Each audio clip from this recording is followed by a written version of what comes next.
Thank you for tuning in to episode 11 of the Launchpad. We had a great episode last week, and if you haven't checked that out yet, I recommend doing it. I had Thor Nystrom with NBC Sports Edge over here and Sam Wagman, and all we talked about was this incoming rookie class.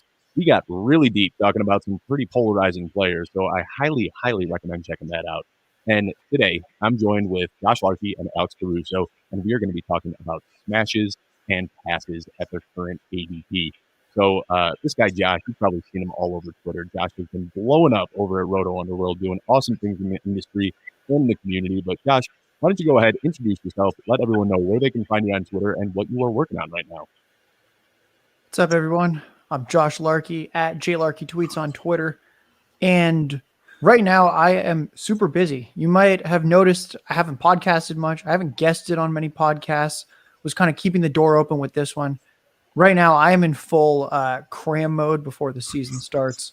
So the content days of June and July are over. A ton of back-end coding scripts work, a lot of DFS work and projections work just to get ready for week one. So this is a nice break from a lot of the really heavy coding. So I'm excited to talk some studs and duds with you guys. And you know what the good thing is you focus on the content in the off season, and you try to do that, like you said, in June and July. And so many people right now are trying to come out with new content. And I feel like at this point, like every take has been exhausted. Like we've talked about everything at this point. So you know what? Just start looking forward at the season, share some of your old content. And this is the time where you can hop on shows and talk about what you've spent digging up all off season. I'm also joined today with Alex Caruso with Fresh Fantasy. Alex, I heard that you have been blowing up on TikTok lately. So if you want to plug that, go right ahead. But also let everyone know where they can find you on Twitter and anything that you're working on right now. Yes, you can find me on Twitter at Alex Caruso. Simple as that, just like it says right on here. I host the Fresh Fantasy podcast, which is the main thing. But I mean, turning into the main thing at this point has kind of been TikTok. You can find me at fresh_fantasy on TikTok. I've been blowing up and then some. I've gained I think 14 or 15,000 followers in the last 2 weeks or something like that. It's just been ridiculous just trying to report stuff. I don't know how it happened, but I'm enjoying it. So check me out on TikTok because, I mean, something is clearly going right there, and I don't know what it is, but I'm happy to be here, and can't wait to talk some studs and duds. That is awesome, man. And there's so many ways to make it in this industry, and there's no cookie cutter way to do it. And TikTok is something that I know some people, Troy King, a good friend of mine, he's out on TikTok. He's doing his thing. I know Samantha Praviti, she's out there on TikTok as well. Yeah. It's something that just scares me. So just tell me real quickly, what is it that you're doing on TikTok? I know you're talking some camp reports. Is that pretty much it?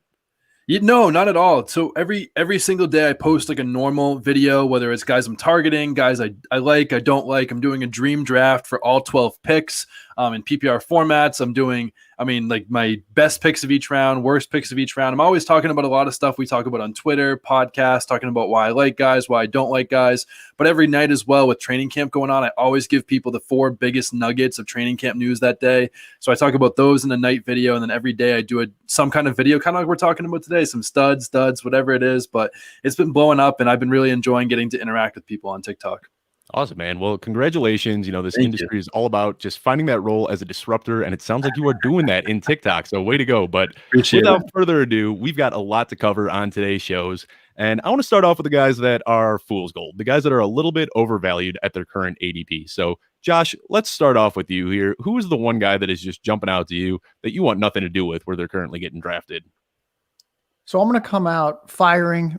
There are other guys I think are actually worse at their ADP, but when I ranked my 5 guys that we wrote down, this is kind of this one's controversial. It's painful. It's DJ Moore. He's a guy that just in dynasty fantasy football, I love him. I think he's going to have an incredible career. He's been having an incredible career, but here's a few red flags on his profile for this current season. So if we look at projecting targets for him, unfortunately, he didn't lead his team in targets last year. That was actually newcomer Robbie Anderson had more targets than total stud DJ Moore. And that kind of broke my heart. So it's all right, he's probably not going to lead the team in targets. Oh yeah, last year CMC didn't play either. He's coming back. We know his ability to command targets is better than any other running back probably in NFL history. They drafted Terrace Marshall in the 2nd round. He seems like a very talented wide receiver. And then we get into Sam Darnold, his quarterback, who has been absolutely atrocious every single year that he's played football. I know there's some believers and they say, Darnold has to be good because DJ Moore goes early in drafts and Robbie Anderson goes early in drafts and McCaffrey's the 101. I don't really see it, to be honest. I mean, Darnold is truly one of the worst starting quarterbacks in the NFL. And then you say, oh, you know what? But Josh, I'm sure they're going to run so many plays. It's Joe Brady.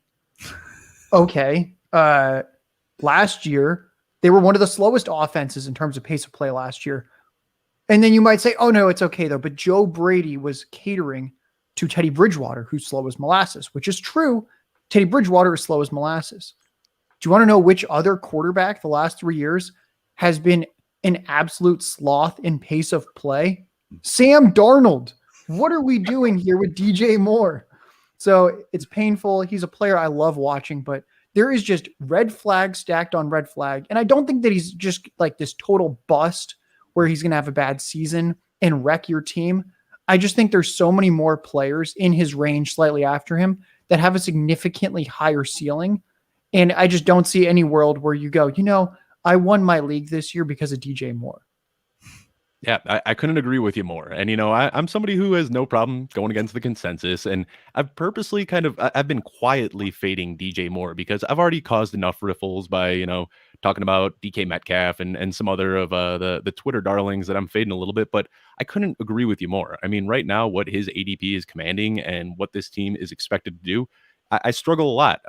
Like you said, though, Robbie Anderson going, 4 or 5 rounds later, I think he's a phenomenal target. He out-targeted DJ Moore last year. So I'm with you. I agree with everything you say. Alex, you got anything to add on DJ Moore here? How are you feeling about him?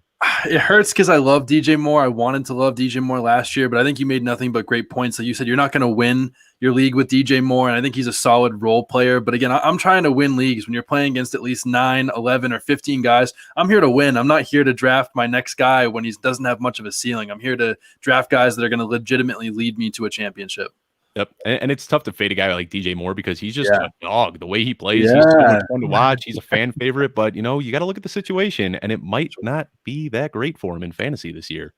Now, Alex, this is the tough one to talk about fading guys because, we probably should have saved this for the back half of the show, but let's just rip the Band-Aid off and get it out of the way. Who's the one guy right now that you are fading at his current ADP? Oh man, here I come on the show, and now I'm going to start crapping on J.K. Dobbins, and people are not going to like it. Most of us, I doubt many people are playing standard leagues in here. Half PPR, full PPR, doesn't matter. J.K. Dobbins is just not a guy I'm going to target because, like I talked about, I don't think he has a ceiling. Since Lamar Jackson has started, the most targets a running back has got in a single season with him, I know it's 2 seasons, is 30. The total running back position targets for the Ravens the last 2 years were 51 and 52. Targets are just not going back to the running backs. Do I believe that J.K. Dobbins is going to be a better pass catcher this year? Yes. Is he probably a pretty good pass catcher? Yes. But are targets going to the running backs? No. And they have more weapons in this offense now. They have Sammy Watkins now. They have Rashad Bateman. So we're going to have even less targets going to the running backs already when they've only been doing 50 a season. It just doesn't make sense for me. And I know that PPR last year, people talk about, okay, well, look at his stretch over the last 6 weeks or so. He's the running back 8. Well, he was the running back 8 having a touchdown every game and averaging 6 yards a carry, and he still couldn't top that running back 8. So why are we drafting him in fantasy when his ceiling is RB8? It's the same thing with Nick Chubb, where he's the most efficient running back in the entire NFL, top 2 line, but he's still not finishing above the running back 8 in points per game. It just doesn't make sense to me because they're solid players. I'm fine. You don't want to lose your draft in those first couple rounds of those guys, but you're not going to win your league when you're playing against at least 9+ guys. So like I said, J.K. Dobbins just not for me this year. I thought we'd be butting heads on some of these takes, but I agree with both of you so much with the first 2 guys you mentioned. J.K. Dobbins is a phenomenal talent, and we saw him last year be the most efficient running back pretty much in the NFL. And yeah, like you said, his ceiling is a low-end RB1. So kind of like DJ Moore, fun player to watch. And it seems like he's in a good position with how much the Ravens run, but there's going to be a committee there with Gus Edwards. They don't manufacture any passing plays for the running backs. And when, the play breaks down and Lamar Jackson can't find somebody open, he's not looking at J.K. Dobbins. He's tucking the ball, putting his head down, and he's running it himself. So couldn't agree with you more on that one. We're off to a good start. I'm 2 for 2 on agreement with both of these guys. But Josh, let's go back to you and talk about another guy that you just aren't feeling at his current value. So quick add on to Dobbins. Yeah. I know everyone talks he was the RB8 last year in this little sample size that we've manufactured. What you have to remember, though, McCaffrey injured, Saquon injured, James Robinson missed 2 games. Antonio Gibson missed 2 games. Eckler missed games. Yeah, he was the RB8, but there were about a dozen guys that weren't playing as many games as him during that stretch. And I know it's all fun and games, but I assure you, Dave, there is a player coming up later in the show that you will not agree with. You probably know who this guy is, but I'm ready for it. I'll keep it family friendly. Here's another guy I'm fading. I don't think this one's too controversial, but you never know. It's Mike Evans. I know many people think about Mike Evans like, oh my God, Mike Evans, top 5 in the NFL in targets year after year after year, 160, 170, 180, 190. That's kind of what we think of Mike Evans, is the guy that just commands target after target with a super high depth of target. Except the issue, he doesn't really command targets anymore. And I feel like people just kind of think he does because he has that streak of 1,000-yard seasons going. But I mean, 1,000-yard season's really not actually that special of a bar. You don't get any bonus fantasy points when your receiver hits 1,000 yards on the season. And Mike Evans was being out-targeted per game by guys like Godwin, Antonio Brown. He wasn't even really the alpha in that offense. His target share on the season was 18%. That's really low for what's supposed to be a wide receiver 1 in an offense. A low target share wide receiver 1 like Amari Cooper will still command 20 to 22% of targets in an offense. So 18% for Evans. He's kind of looking just like a complimentary piece. And why not just wait and grab Antonio Brown several rounds later? That's what I don't really understand. I mean, Gronk is fully acclimated now. He had his full season of camp. Antonio Brown acclimated, full year of training camp. Fournette catches passes. Giovanni Bernard catches passes. It's really tough to see Mike Evans totally nuking your roster. But again, we're trying to win a league, and I just don't see any path to Evans paying off at his ADP in a big way unless he gets 20 touchdown passes, which is just unlikely. Yeah, and a name you didn't even mention is Chris Godwin, who was injured last year, so that helped boost his value a little bit. I am with you. I mean, there aren't many guys that I have 0% exposure on. I like to diversify as much as I can in all the best ball leagues that I'm at, but I have 0% exposure on Mike Evans for that exact reason. It wouldn't shock me if Antonio Brown outperforms him this year and you can get him 5-6 rounds later. I don't know what is happening with Mike Evans' ADP. I don't know who consistently keeps drafting him in the 3rd round, because it's not me. It's not you. By Alex shaking his head, it's not him. I don't know who was out here buying Mike Evans consistently in the 3rd round, but hey, you know, I'll gladly keep joining leagues where he's getting drafted there. Alex, do you have anything to add on this Bucs wide receiver trio scenario? Yeah, I mean, especially with Mike Evans, the thing that doesn't the craziest stat that I've heard that is just unreal to me. Maybe I found it. It doesn't matter. But Mike Evans had 3 or less catches in 10 out of 20 games last year, including the playoffs. You're drafting a guy as a borderline wide receiver 1 that had 3 or less catches in 50% of his games. I mean, come on, people.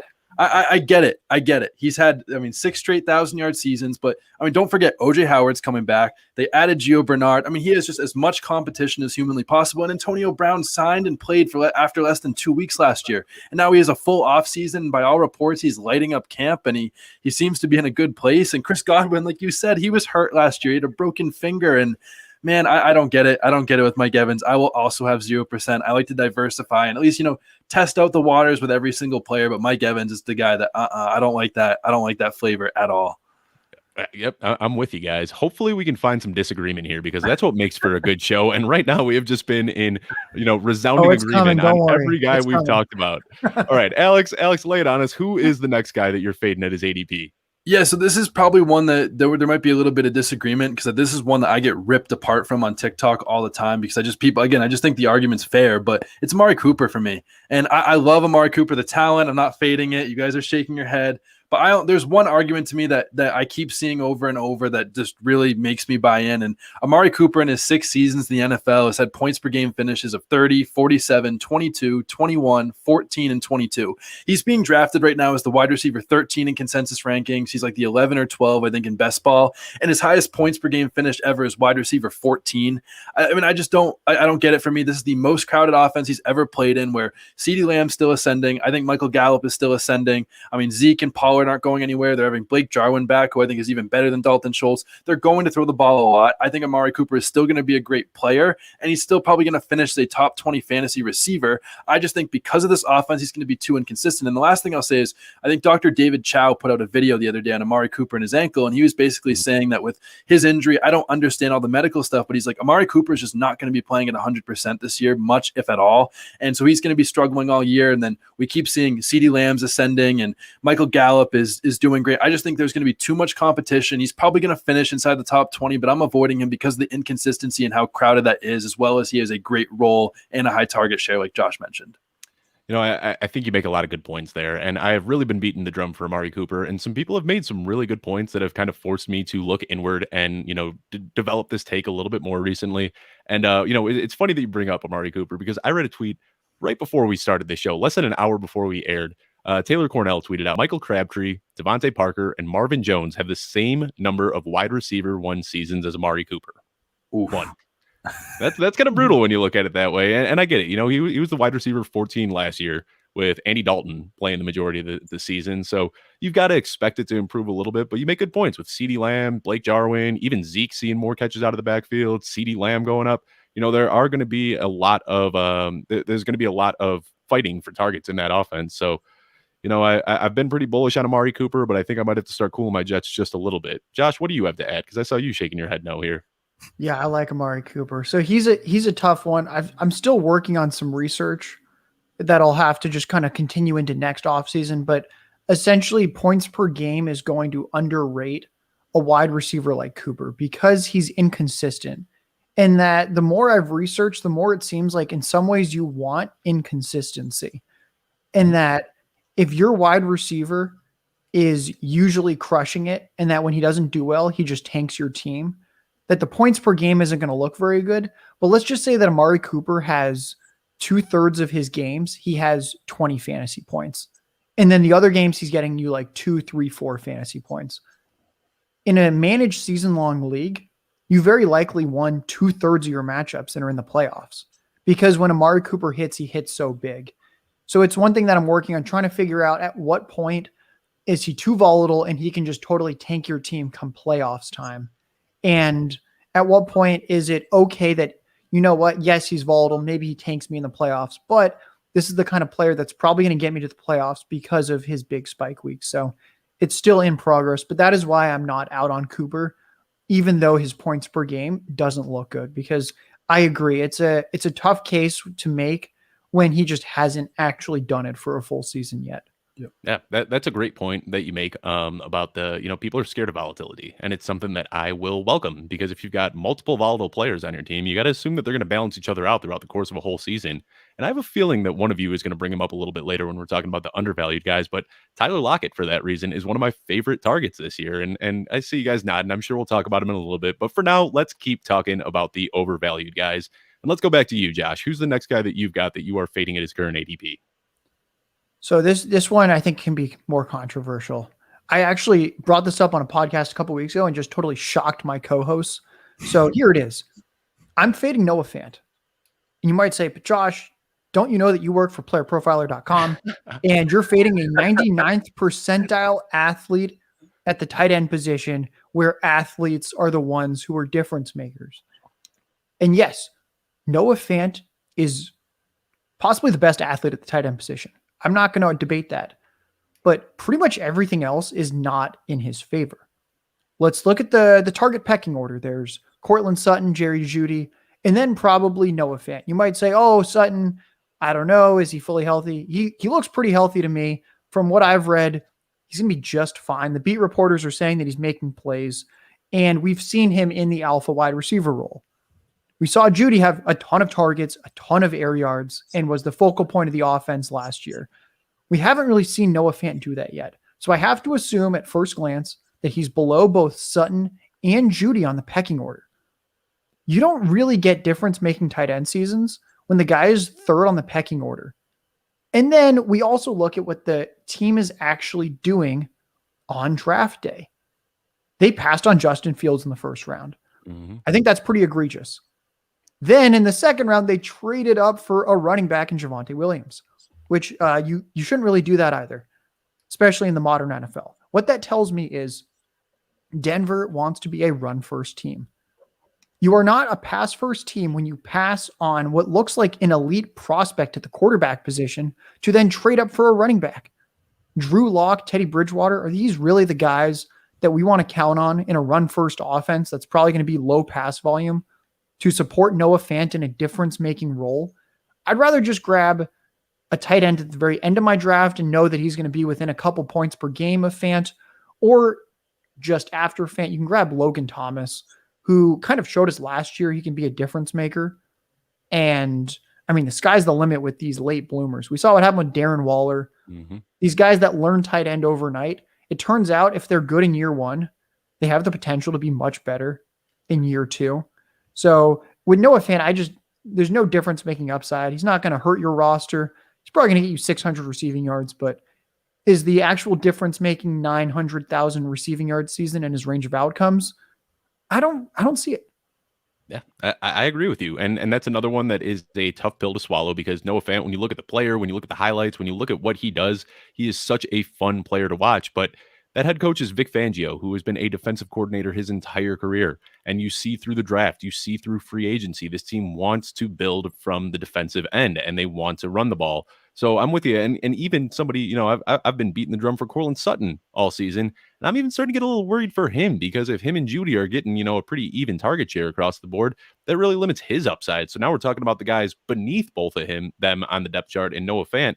I'm with you. And that's not one that I like to say because, Noah Fant is such a fun player to watch. But realistically, I think that whole area, Noah Fant, Dallas Goedert, Robert Tonyan, I think that whole area is a little bit of a trap when it comes to drafting tight ends, because you got to pay up for guys that really aren't going to have the elite upside that the guys ahead of them will.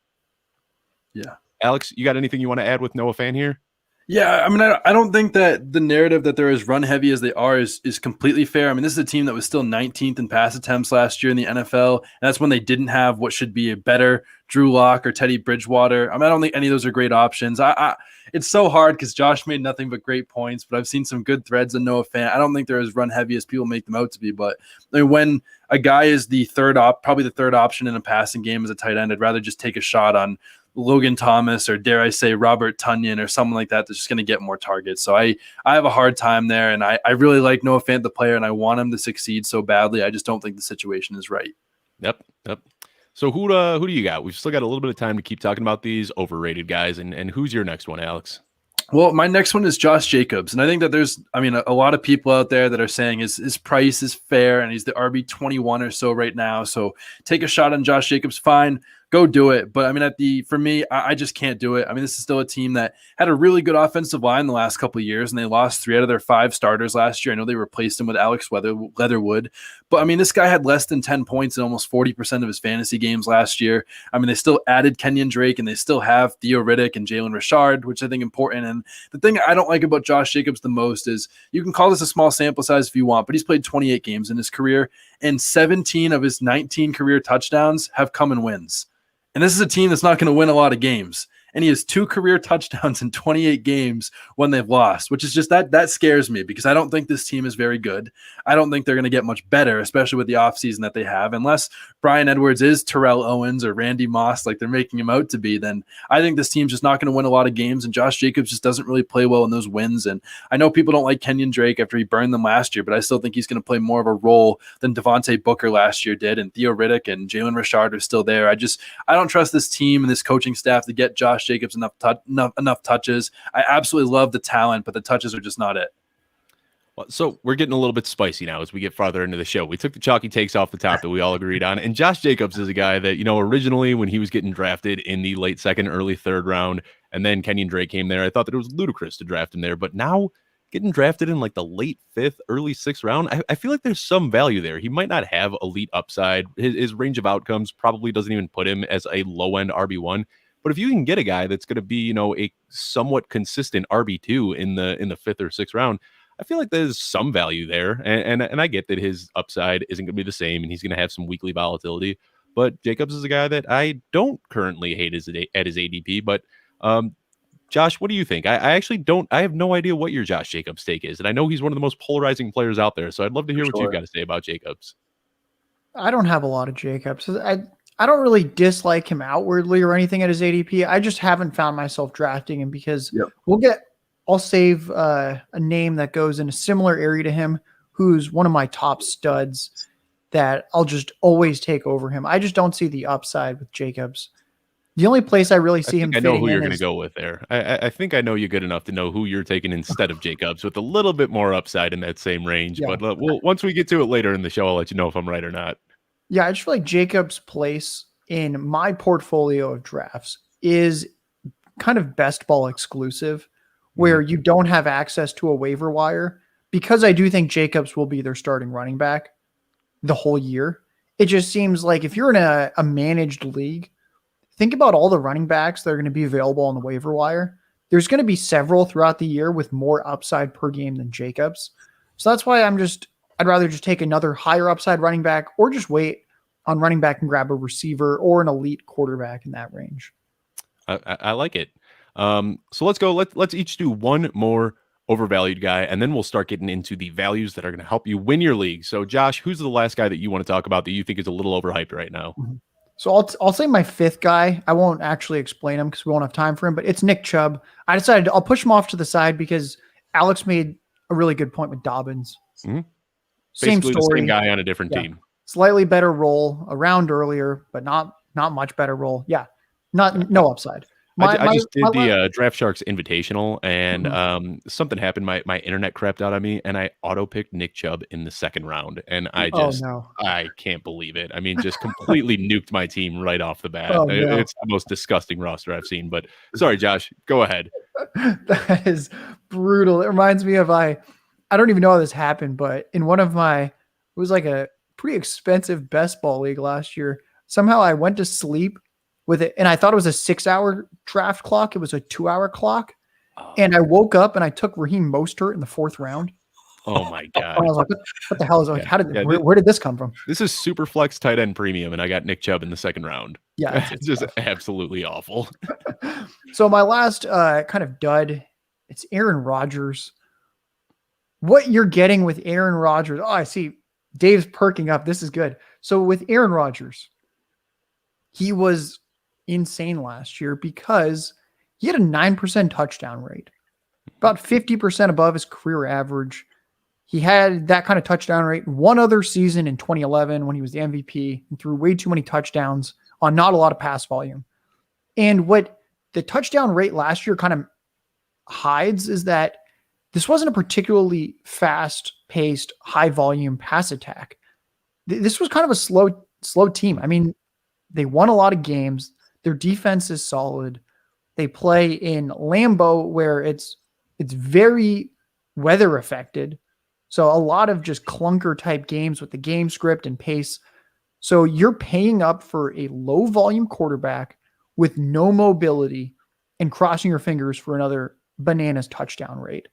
I'd rather wait 1-2 rounds later and grab Tom Brady. He's the same guy. Mm-hmm. He's a statue quarterback, but he plays on a super high volume offense with one of the most ridiculous neutral pass rates. I mean, the Buccaneers were smashing opponents last year, and just like the Chiefs, they would just keep passing. Mm-hmm. They never took their foot off the throttle. It was just go, go, go with the pass attack. So if you really want the pocket passer with high volume, who's also really good at football with even better weapons, just grab Tom Brady. And you don't have to worry about the touchdown rate because you'll know low, high, average touchdown rate. Brady's floor is just going to be so much higher than Rodgers. And then the ceiling's going to be higher too if he's throwing more pass attempts. So you make some really good points. I'm sure you can see the Bears helmet right over my shoulder here. So as a lifelong Bears fan, I'm done betting against Aaron Rodgers because anytime I try betting against Aaron Rodgers, all he does is prove me wrong. So I don't have a single point that I can rebut to what you just said. You made some phenomenal points there, but Aaron Rodgers is just going to do Aaron Rodgers things and defy the odds consistently. So, real meatball take there, no real data behind it, but that's how I feel about Aaron Rodgers. This fan has just ripped my heart out season after season. Alex, let's wrap up with one more guy that you think is a little bit overhyped right now. Yeah, well, I was debating because the last two on my list were Adam Thielen and Tom Brady, and I mean Tom Brady. I'll just real quick. I mean, I'd avoid just again. He was the QB8 last year while throwing 40 touchdowns, and like Josh fed in right into my points where they passed way more than they probably should have. I mean, they were over expected in their pass. He still has great weapons. He was still only the QB8 because he's a statue. Less rushing upside. So unless he throws for 50 touchdowns, he's just not going to be a great fantasy value. But Adam Thielen's my more spicy take. And I think some people are in on Thielen. Some people think he's a value. And I mean, if you want to take him where he's going right now, fine. But again, this is the team of Minnesota. They were 27th in the NFL in pass attempts last year. Justin Jefferson's ascending. I still think Irv Smith is getting better. They're still going to feed Dalvin Cook if he's healthy. So I just think the percentage chance that Thielen is a league winner or really does over than where he's at right now is just so low, especially when he had 14 touchdowns and 74 catches last year. So unless he keeps up that insane touchdown efficiency, it's just such a little path when they're such a low volume passing team. He's playing with an ascending wide receiver 1, and then Irv Smith, I think, who's still getting better. I just think I love the talent. I love the player. I still love Adam Thielen. I still think he's going to be fine, but I just think he's going to be super inconsistent next year unless he gets up that, insane touchdown efficiency. He's just not going to produce for fantasy enough. Yep. Thielen's another guy that I'm fading pretty heavily for that exact reason. And when you watch the Vikings, Kirk Cousins loves throwing that fade to Thielen in the end zone. And I don't think that's going to go anywhere. But yeah, I mean, where his ADP is right now, you're almost expecting him to catch 14 touchdowns again, and it's not going to happen. So couldn't agree with me more on Thielen. And I see Josh nodding his head. Do you have anything to add on Thielen here? Well, I think one common theme with a lot of our players is that touchdowns generally don't stick year to year, and that a lot of the analysis that the three of us do is super nuanced in that we're not just scouting touchdown leaderboards and fading those guys because I love Devontae Adams this year. He caught a lot of touchdowns, but it's more the idea that a lot of these red herring players will have a crazy high touchdown rate. Chubb, Dobbins, Mike Evans, Adam Thielen, Aaron Rodgers. Like these guys will just have kind of this false sense of hope where you look at the fantasy points and the touchdowns. I mean, we love the feeling of a touchdown. When you're a fantasy gamer and you watch a player on your team catch a touchdown, there's nothing like it. And I think that's why it's so difficult to then reevaluate and look at that player that you have such fond memories of. I mean, Thielen was winning people leagues last year. Yep. And then say, you know what? I don't think he's for real this year. It's tough to do, but I think that was kind of a common theme with a lot of ours was the overinflated touchdown rate. So off the top of my head, I believe Justin Jefferson had 6 touchdowns last year. Yep. And if you think that in 2021, Adam Thielen's going to catch 14 touchdowns and Justin Jefferson's going to catch 6, you're crazy. So you've just got to kind of look at the opportunity there, and it is going to start breaking in Justin Jefferson's way in 2021. All right, now let's get to the fun part. Who are the guys right now that you just need to buy? Their ADP is just broken, and these are the guys that you can pick up right now, and it's just a screaming value. Alex, let's start with you. Who is your favorite guy to buy at his current ADP? I was hoping you'd let me start because I know that Josh on my show talked about this guy when I had him on a few weeks back, and I didn't like him. But boy, oh boy, I have been changed, and I've been trying to scream this from the rooftops for every single person that'll listen to me. That's that DeAndre Swift is going to be amazing this year in fantasy. Just listen to my case here. I didn't believe, but now I have been converted, I believe. So Lance Zierlein is known as one of the best running back graders in the NFL. It's an arbitrary number, but 6.7 was the grade that he graded Swift. And Swift is one of 7 running backs to earn a 6.7 or higher grade. The other 5 out of those 6 hit a top 8 fantasy season in their first 2 seasons in the NFL. The only running back to not do it, Dalvin Cook. And what does Dalvin Cook do? He finished top 5 the last 2 years in his year 3 and year 4. That alone should tell you something. But if you still don't believe me, I'm going to take a stat from Jacob Gibbs from Sportsline. Since 2017, there were 3 running backs ever to be targeted on at least 23% of their routes and were 21 years old or younger. Christian McCaffrey, Saquon Barkley, DeAndre Swift.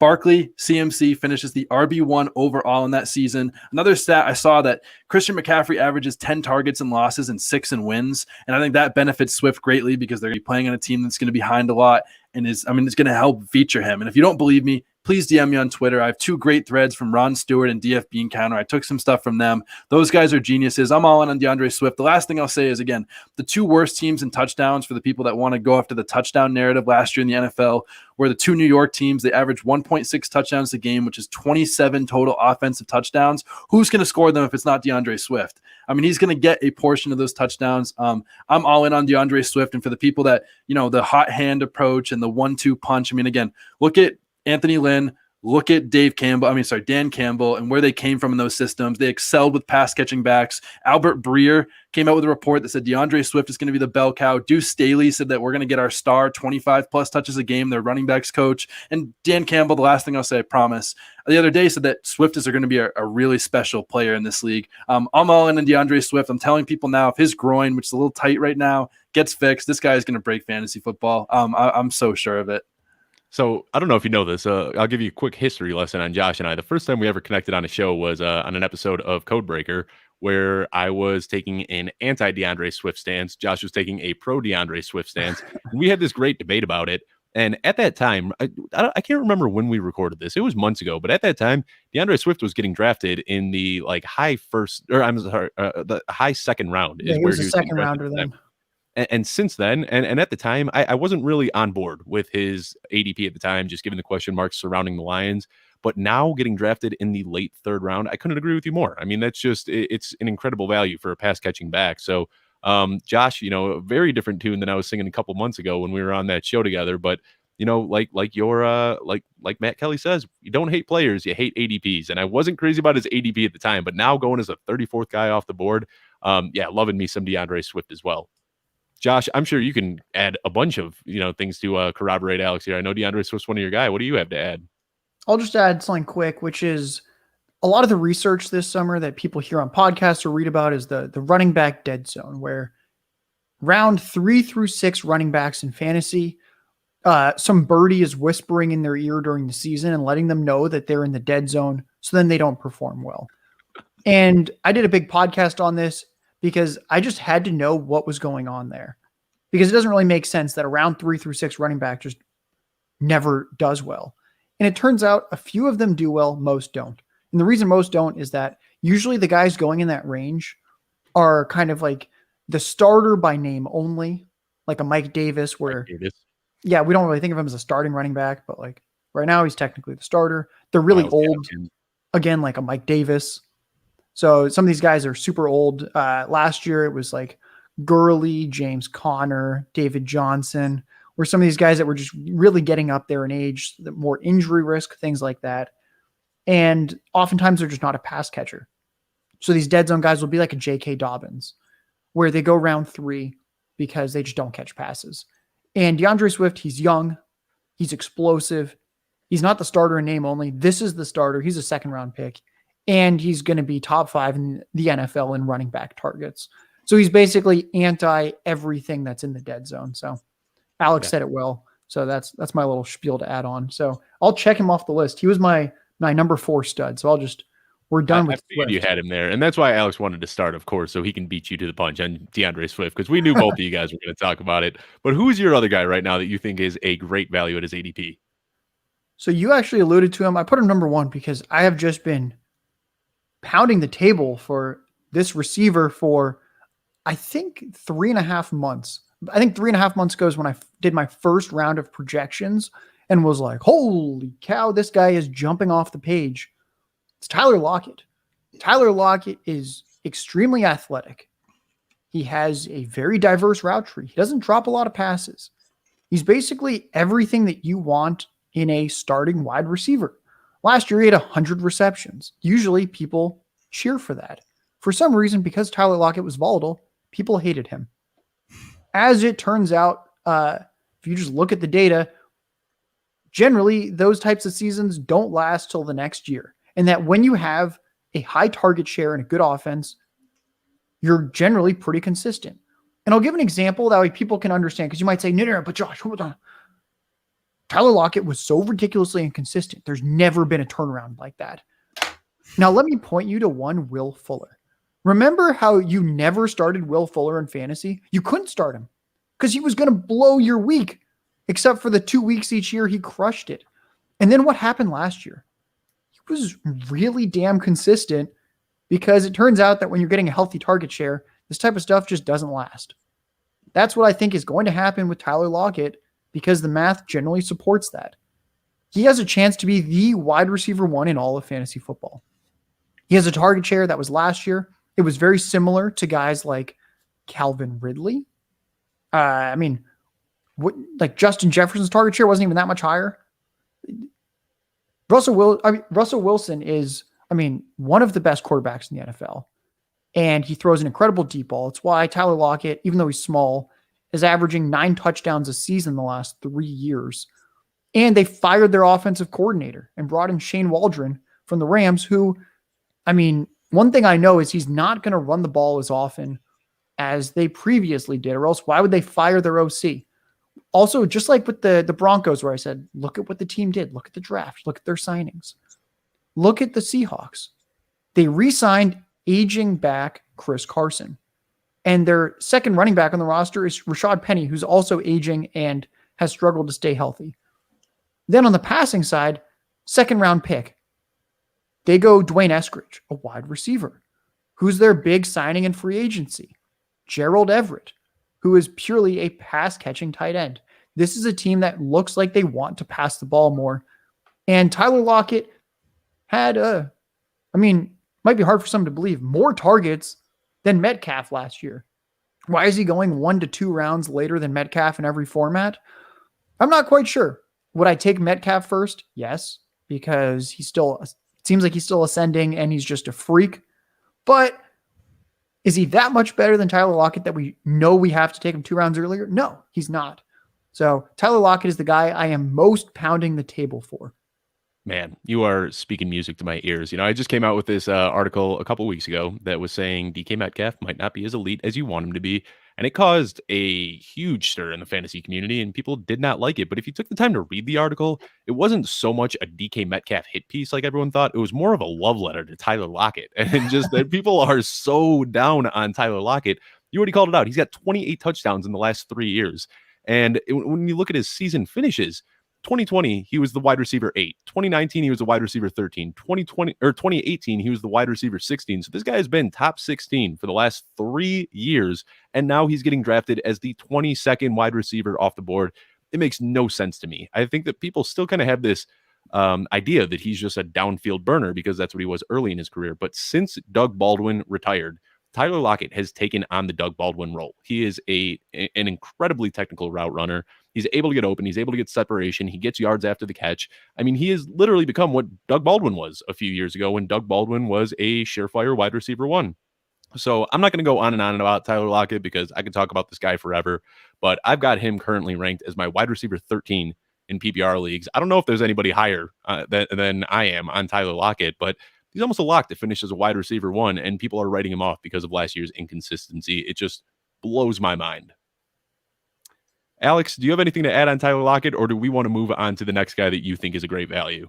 Yeah, I think he's a great value. I think you guys hammered home all the points. I don't have anything other to add other than the only guy that's as high as you is Matt Harmon, reception perception, who charts how well guys get open. And if he's high on a wide receiver, I'm high on a wide receiver. He is Lockett as wide receiver 14 right now. And Lockett's been a top 18 wide receiver each of the last 3 years. Why is that changing now? I think one other thing is they just extended him to a huge contract. Right. So all the people that are like, oh, yeah, I know we out-targeted Metcalf, but just you wait because they're so committed to Metcalf. It's like, they just extended Tyler Lockett. Like, what more do you want? They're basically screaming, we really like Tyler Lockett. He led the team in targets the past couple of years. Why is that going to shift so drastically towards Metcalf? Yep. Love it. Well, we could keep talking about Tyler Lockett all day, but Alex, let's get to your next guy that you think is a great value. Who are we talking about now? Well, if you listen to my podcast, or for anyone that knows me or has ever seen my Twitter profile, you've probably heard me talk about Deontay Johnson enough. And if I haven't already, you're going to hear more today. And if you aren't in on him, Like, you are going to be in on him after you say this. I don't know how you couldn't be. I mean, from week 6 to 17 last year, week 6 to 16, however you want to shape it, he was the wide receiver 7 in fantasy. Why did I not include those first 5 weeks? Because that included the game where he played 24% of the snaps, 8% of the snaps, and he missed a game. He had 10 to 16 drop passes last year, which means there was 10 to 16 times where he was charted as open and didn't catch it. Imagine all the extra yards and the touchdowns. But the biggest thing I love him, going back to reception perception, Matt Harmon, where he charts how well receivers get open. Deontay Johnson was 6th in the NFL last year in beating man coverage. The only 5 guys above him were Allen Robinson, A.J. Brown, Devontae Adams, Stephon Diggs, and Terry McLaurin. That's it. He was best in the entire NFL. On top of that, against zone, he beat press coverage 86% of the time, beat double teams 87% of the time. But the biggest thing, okay, Alex, I hear you. They have Najee Harris. They're going to run the ball more. Well, I did the research for you. I promise. I got you. So I took their worst pass attempt since 2013. Worst pass attempt since 2013, which is 36.4. I multiplied that by his target share last year, and that still comes out to 133 targets when he had 144 last year. And that target share includes the games where he played 24% and 8%. I mean, this guy had double-digit targets in 10 out of 13 healthy games last year, and people are like, why was Big Ben was just throwing him the ball because he's a noodle arm? Well, no, this guy was open. There's only 5 guys that got open at a higher rate against man coverage, and he was the best in the NFL against zone coverage. He is the only wide receiver in Fantasy Pros consensus rankings right now that's going outside the top 12 wide receivers that had more than 8.5 targets a game last year. And he's going as wide receiver 21. It's just madness to me. I get the Chase Claypool hype, but I mean, this guy he's just always open, man. He's 7'11". Yep. Man, I was hoping we were going to have some spirited debates on this show, and it's just turning into a giant circle jerk where we just all agree with each other here.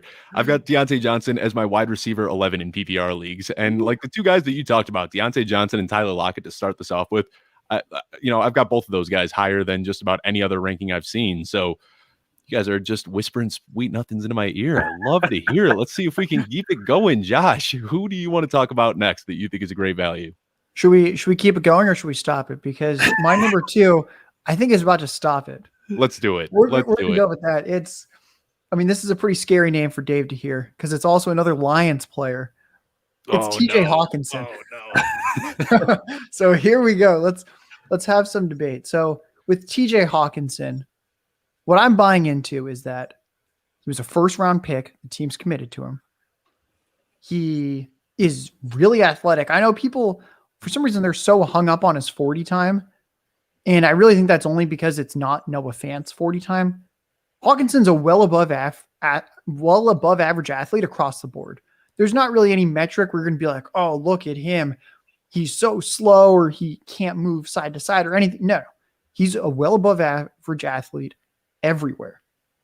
Last year, he had an 18% target share. That's really good. That was playing with Marvin Jones and some games with Kenny Golladay. That wide receiver depth chart is barren. I will be shocked if Hawkinson's not in the 21, 22, 23, 24% target share range, like some of these elite tight ends, like a Kittle who's at 24% the past couple of years. Why won't Hawkinson get there? He's very talented. He's already shown, even with good receivers there, he can command targets. Now there's not a lot of good receivers there. Jared Goff, what's the thing that McVay always hated about Goff is that he can't push the ball downfield. He's got a noodle arm. He doesn't take chances. And when he does take chances, he's not good at it. Enter the tight end. He's never played with a tight end even remotely this good before. Remember when he made Tyler Higbee a thing a few years ago? For like 3 weeks.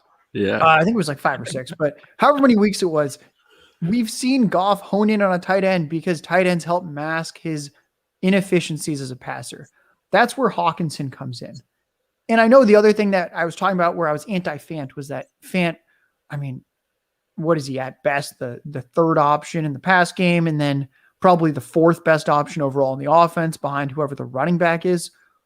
Hawkinson is the clear-cut number 1 in the pass game. It's kind of debatable if he or Swift is the true offensive focal point. It's probably Swift, but I mean, that's fine. Hawkinson looks like the number 1 option there, but bad pass attack. Do you want to know who was birthed 3 seasons ago from a horrendous pass attack where it was a good player with no target competition? Sounds a lot like 2018 George Kittle. That is the parallel I'm making. And I know that you might say, oh, but he doesn't have the yards after catch that George Kittle does. That's fine because he's probably just going to have more target volume and he has a better prospect profile than Kittle in a vacuum. There's just nothing to dislike about TJ Hawkinson when it comes to getting difference-making targets. I don't see any world where a healthy Hawkinson isn't getting 120 or more targets this season. And that's real difference-making upside at the tight end position. And call it a hot take, but I think Hawkinson will have more targets this year than George Kittle. It's certainly possible. And you know, Hawkinson's another one of those guys, a lot like DeAndre Swift, whose ADP has started to drop to the point that I'm okay drafting him. I mean, realistically, my Lions hate is kind of a shtick at this point. You know, born and raised in Chicago, it's just ingrained in me to hate the city of Detroit and everybody that comes from there. But yeah, you know, I'm with you. Hawkinson was a guy that was consistently getting ranked as the fourth guy off the board. And I thought that was just a little bit too rich for him. I didn't want to spend a 5th round pick on TJ Hawkinson, but now with his ADP plummeting, he's somebody that I've started to get some shares of as well. You already called out that he doesn't have the yak ability that George Kittle or Darren Waller have. And I think that was the biggest problem that I have with him. But now with him getting drafted after Kyle Pitts and after Mark Andrews, I think that there is some value there. So I don't have too much that I can disagree with you on. You know, when I'm in these drafts, if I see him drop into the late 6th, early 7th round, which I have seen quite a bit, I'm more than happy to pull the trigger on TJ Hawkinson there. So realistically, let me just ask you, where's a good spot to draft him? I mean, where are you typically looking to take TJ Hawkinson in your drafts? Oh, I think any time in the 5th round. I give you permission, just push the button. All right. Early 5th, mid 5th, late 5th. I've gotten him at pick 78 is the latest I've ever gotten him, but I've taken him as early as like the low 50s. All right. 51 or 52. I just don't see a path to him failing, and I see the monster upside with the targets. It's just really difficult to see you starting TJ Hawkinson week in, week out in a half PPR league and not getting an 8 or 9 point floor because of how involved he is. And then knowing that he can break a long one. This is an athlete. He is allowed to catch touchdowns, even though he's on the Lions. So yeah, I think he's just, even in the 5th round, smash. But now I've just been super giddy because I can get him in the 6th round in pretty much any draft, I feel like.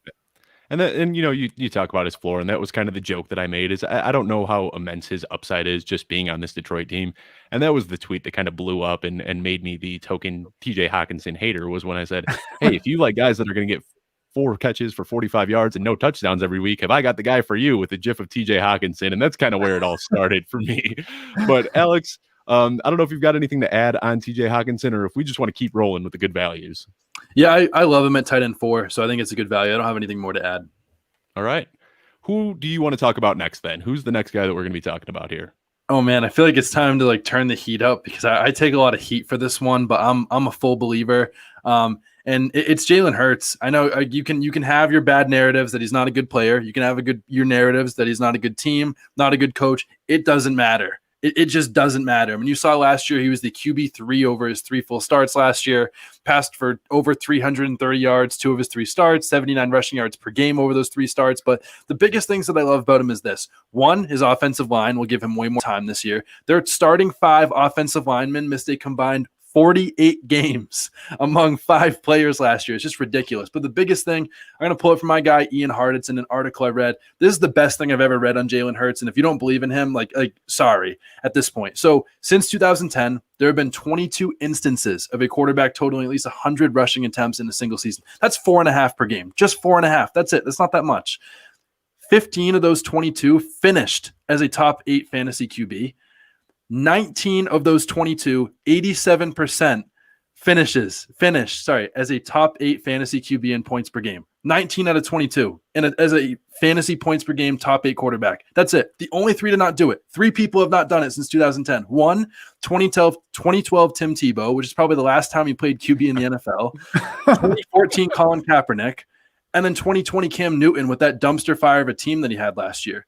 And he was still the QB3 last year. And then you get someone like, I mean, they add Devontae Smith. They add Zach Ertz is back this year. You add someone like Kenny Gainwell, is one of the best pass-catching running backs in this draft. I mean, that's that alone. If he's going to rush, that's 4.5 rushing attempts a game. And he averaged 11 over his 3 starts. So, I mean, I can't even imagine how likely the number is. And again, you can hate Jalen Hurts all you want, the player, whatever. Is he the long-term guy? Probably not.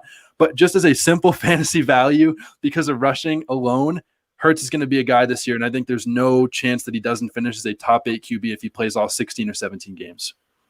I've got nothing to add. I love Jalen Hurts. I think that his floor is a low-end QB1 and his ceiling is the QB1. So I completely agree with you. I mean, Konami code, everyone just beats it to death, but that's exactly what you're getting with Jalen Hurts. And if he is going to start a full season, he's almost guaranteed to finish top 7, top 8 at his position. So love everything that you said there.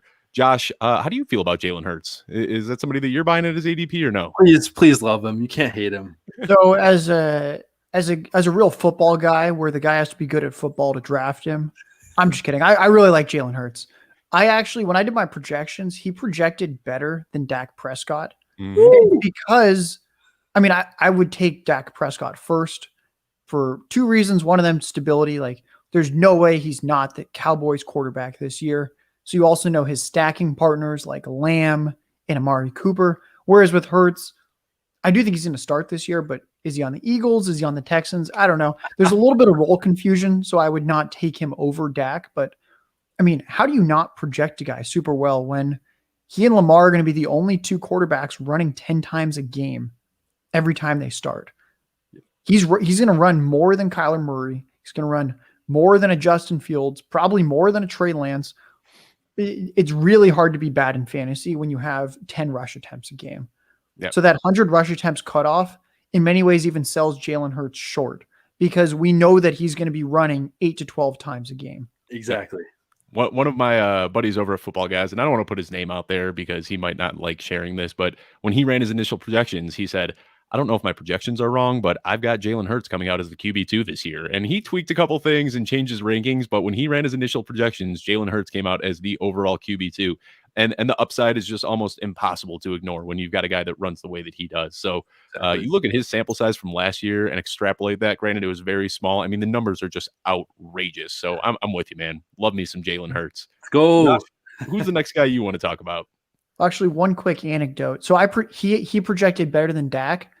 And I had him projected as like the 3rd or 4th worst quarterback in every efficiency metric. This was a horrible thrower of the football. Right. And he still projected that well. And I actually think he might not be that bad at quarterback. He was really good in college. So there's a lot to like there. My next guy, I alluded to him before when I said there's a guy where I could never take Josh Jacobs when this running back is on the board. It's Travis Etienne. Ooh, Travis Etienne. I know he's so polarizing because of course, as a fantasy community, we should hate running backs with incredible draft capital who are super good pass catchers in college and super efficient in all phases of the game, right? I mean, why have we as a community determined that because Urban Meyer's a donkey, we can't draft Travis Etienne? One thing I know about Urban Meyer is he's a cocky SOB. And the other thing that I know about him is that he's really good at winning football games and scoring points. And we want Travis Etienne to score some touchdowns, score some points, score some fantasy points. I don't know why we hate Urban Meyer so much. I think he's been a pretty good coach. It's why he got this coaching gig, is because he has an incredible track record. Now, if we look at mobile quarterbacks, think about like Lamar Jackson. Why do we like Lamar Jackson so much in fantasy? It's because he runs. Why do we not like him for his running backs? Mobile quarterbacks, we know it. They don't dump the ball off. Why toss the ball to your running back, cross your fingers, he catches it, and then he runs for 5 yards when you can run for 7 yards? Trevor Lawrence is a very mobile quarterback. You can look at his rushing numbers in college, and it'll shock you how much he ran, even though he was such a good passer. Fortunately, he also happens to be the one guy that I've ever seen in recent memory who also targets the running back. Travis Etienne. They played 3 years in college, both first-round picks on the same team. This is just a storybook waiting to write itself and currently writing itself. And it looks like Travis Etienne is going to be an absolute stud because his quarterback's mobile, freezing linebackers, wide running lanes, high efficiency on the ground. And 48 receptions from Trevor Lawrence to Travis Etienne last year, showing that even though he's a mobile quarterback, he will dump the ball off to Travis Etienne. What James Robinson? You think Trevor Lawrence is going to say, hey, can we bring in James for this pass play? The undrafted free agent I have literally never played with. When Travis Etienne and I won a national title and have played 3 years together, how do you not like the first round running back pass catcher? The past 10 years, first round running backs have averaged 18 carries plus targets per game in their rookie year. 18. That's on average. And that includes David Wilson and Rashad Penny, who both had about 5 touches per game as rookies. Do I think Etienne's going to smash the over on 18? No, that's not really his game. But it just shows the type of floor that's available to most of these first round running backs. And that, do I think he's a David Wilson or Rashad Penny type? No way. This is an elite prospect. He has we want to talk Lance Zierlein, Alex. The best film grade by Lance did not go to Najee Harris. It went to Travis Etienne. The guy's an absolute monster. I mean, what's not to like about Etienne? I would grab him in the 4th round. Good thing I can get him in the 5th and 6th round in every single draft. Yep. What am I missing? I'm with you, man. I've got him ahead of Mike Davis, Myles Gaskin, Melvin Gordon, Josh Jacobs, all of these guys that are presumed starters for their team. Mm-hmm. And that's it. It's just like, this guy is the RB1 on his team. So everybody feels the need that they have to put them ahead in their rankings. But Travis Etienne with the pass catching upside, the history with Trevor Lawrence, again, we just keep agreeing. This is making for pretty boring content for anybody that's watching it because we all just keep agreeing with each other here. But we are running out of time. Do you guys want to each talk about one more player, or do you want to go ahead and sign off? All right, I see Alex. It looks like he's got another guy he wants to talk about. So, Alex, let's each do one more, and we will close off. One more, Coach. One more. Alex, who is another guy right now that you think is a great value at his ADP?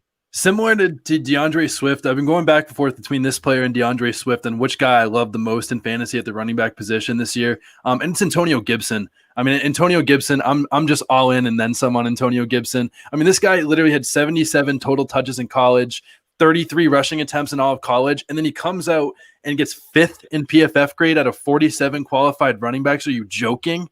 5th in more missed tackles forced per rush, 15th in yards per carry, number 1 in stuff rate, which is not getting tackled behind the line of scrimmage. I mean, his coaches have said this guy's like night and day from where he was last year. He went on Ian Hartitz's podcast and said, my turf toe's fine. All reports have come that it's not hurting him anymore. And the other thing that he talked about on that Ian Hartitz podcast was the reason I wasn't out there on 3rd down more was because I'm learning the running back position. Like I didn't know, I wasn't comfortable with the scheme. And this year he has more. Ron Rivera said he expects him to get a big jump. Beat reporters saying he's going to play him more on 3rd downs. I know Alex Smith's not there, but this is still a team that had 150 targets last year go to the running back position. And this is a former wide receiver in college. I mean, the sky is the limit. It's a good offensive line. I think Ryan Fitzpatrick's going to help prop him up. And I know it was Mike Tagliere. And again, I love Mike Tagliere. I agree with him on most things, but he was complaining about Antonio Gibson earlier in the offseason because he only averaged 28 snaps a game. Well, from weeks 1 to 17, the whole fantasy season, he was the running back 12 in fantasy football, playing just 28 snaps per game. Imagine if he had 35 snaps a game or 40. I mean, again, the last thing I'll say is, again, look at the offense. The offensive coordinator, Scott Turner, son of Norv Turner, who had, all those games where he played Christian McCaffrey a ridiculous amount of snaps. I don't think it's out of the realm of outcomes for him to be the DC CMC when he was so great as a running back in his first ever season. I wish I had the more a lower draft spot more in my draft so far. I've been in the top 5 in every draft because I'd be drafting Gibson a lot more, and I plan to for this season. I'm all in on Gibson. Yeah, and I mean, when you look at the numbers from last year, it's easy to put. I mean, it's like a mid RB2 in your rankings. You need to use a little bit of an imagination here and understand that he is going to take a step forward. Because if you look strictly off of the progress last year, there isn't really a lot to get excited about. But when you see him on tape and the way that he pops, they have to get the ball in his hands. And when his competition for carries are J.D. McKissick and Peyton Barber, I expect his target share, his running volume, everything to explode this year. So, well, it's a hot take. I think that finishing as the RB1 should be in his range of outcomes. I think he's that talented, and he will get going in the passing game this year. So, again, we just keep agreeing with each other. Josh, please tell me that you got something that is going to piss me off a little bit. Who is the last guy that you think is a great value right now? So the last guy is Alex talked about how, I've gotten pretty early draft slots. And this one is for everyone that's getting those early draft slots. And then who should I take towards the end of the 2nd round? When the draft comes back to me, I locked in my stud running back in the early 1st. Who do I take? And one of the big debates is Darren Waller and George Kittle, and that there's a huge positional advantage when you can just lock in a stud at tight end. You don't have to worry about the waiver wire or crossing your fingers that you hit on that one tight end that's going to have a crazy touchdown rate like Eric Ebron 3 years ago, Robert Tonyan last year. You don't have to worry about any of that because you're going to draft a tight end round 2, and you're going to draft Darren Waller. Darren Waller has a higher target share the last couple of years than George Kittle. For those that are unfamiliar with target share and just want to hear targets and they're like, what's target share? Target share is percent of your team's targets. So if Darren Waller has a higher percent of his team's targets than George Kittle and is playing with Derek Carr on a terrible Raiders team that's going to be behind in almost every game and they play in a dome, the slice of the pie in that pass game is going to be huge. They are going to be throwing a lot. Who did they sign? They signed Kenyon Drake because he's a pass-catching running back, because they're going to throw a lot of passes. This is just such a dreadful team that's going to have to throw the ball. And Travis Kelce was not even the highest target share tight end in the NFL last year. That was Darren Waller. No tight end had a higher percentage of his team's targets than Waller. And it looks like another high-volume pass attack. George Kittle, that dichotomy, is playing with Brandon Ayuk, Deebo Samuel, and a rookie Trey Lance, who's a mobile quarterback. So he's not even going to throw the ball that often compared to the stationary Derek Carr because he's going to be tucking and running a lot. Who is Darren Waller competing with? I love Bryan Edwards, but it's Bryan Edwards. There's not a lot of NFL track record there. Henry Ruggs, one of the biggest first-round busts I've ever seen. Saw that one coming. Turns out the small, speedy guy early in the first round doesn't work out. And then, the big offseason signing of John Brown. I mean, Darren Waller is competing with scrubs compared to George Kittle and is on a higher volume offense and just flat out commands a larger share of the pie to begin with target share on a bigger pie.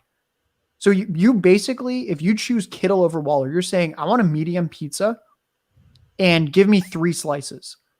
If you choose Darren Waller, you're saying, give me a large pizza and I'll take 4 slices. I want to eat, and Darren Waller's going to eat. Don't worry about him because he's not practicing right now. From all that I have seen from the insiders, it is purely he wants a contract. This has nothing to do with an injury. The guy is fine, and they're going to pay him. This is Derek Carr's favorite target ever, probably. I mean, who else has he ever given a nearly 30% target share to? The past 2 years, that's been Darren Waller. Mm-hmm. That is who you should target late second round in your drafts. Yep. I've been saying it. That is more of a 1A, 1B situation between Travis Kelce and Darren Waller than it is a clear-cut tight end 1, tight end 2. And, Travis Kelce, he's been doing it a lot longer, and he's tied to Patrick Mahomes, and I think that's why people are so antsy to take Travis Kelce in the first round. But I think getting Darren Waller late in the second is a better value than spending a mid-first on Travis Kelce. So we just end in resounding agreement once again. But hey, before we sign off here, I just want to say this show was an absolute blast. Alex, getting to know you a little bit was fantastic. You absolutely crushed it on the show today. Josh, glad we were able to do this yet again. But before we sign off, Josh, let everyone know where they can find you. And then if you got any projects that you're working on between now and the NFL kickoff, now's the time to go ahead and plug that. So you can find me on Twitter at JLarkyTweets.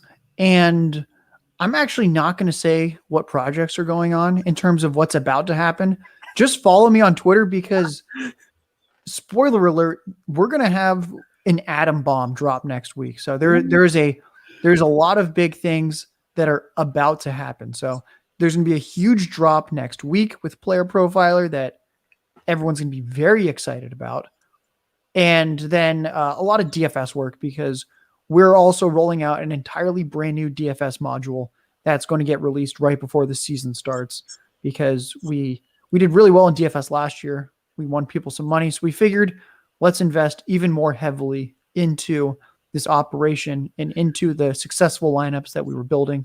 So we had 3 top 100 finishes in the Million Maker last year, and we finished 6th one of those weeks as well. We're going to try and take it down this year. So fingers crossed, but we've put a lot of bandwidth into DFS that we weren't putting in last year. So that's another thing on the docket for right before the season starts. Love to hear it. And Adam Baum, not even considering that, just follow Josh on Twitter. He is one of the funniest, best follows in this entire industry. We've just seen you as an absolute rocket ship over the last year blowing up. And then Alex, just such a pleasure to have you on today, man. You completely blew me away. I feel like I'm just watching a star being born right now. I can't wait to see what you do in this industry. But just like Josh, before we sign off, go ahead and plug where everyone can find you and what you're working on right now. Yeah, well, first of all, I very much appreciate the kind words. That means a lot to be on a show. I mean, I used to watch your shows with Steffi Smalls every Friday, and to get to be on a show with you is pretty cool. And I love Josh. I mean, I've been a big proponent of Josh since day one. I love the shirt. I love the beard. I mean, Josh is one of my favorite people in the industry. Like, I mean, it just doesn't get any better. But, I mean, if you enjoyed anything I said and you do like DeAndre Swift now, you give me a follow at Alex Caruso on Twitter. Follow me on TikTok at fresh_fantasy. But it was an absolute pleasure to be with you guys, and I hope to get back on an episode with you guys sometime within the next 10 or 15 years, hopefully. Yeah, this was awesome. Well, thank you so much for tuning into another episode of The Launchpad. I will be back next week every Thursday at 4 p.m. Eastern, so we will see you then.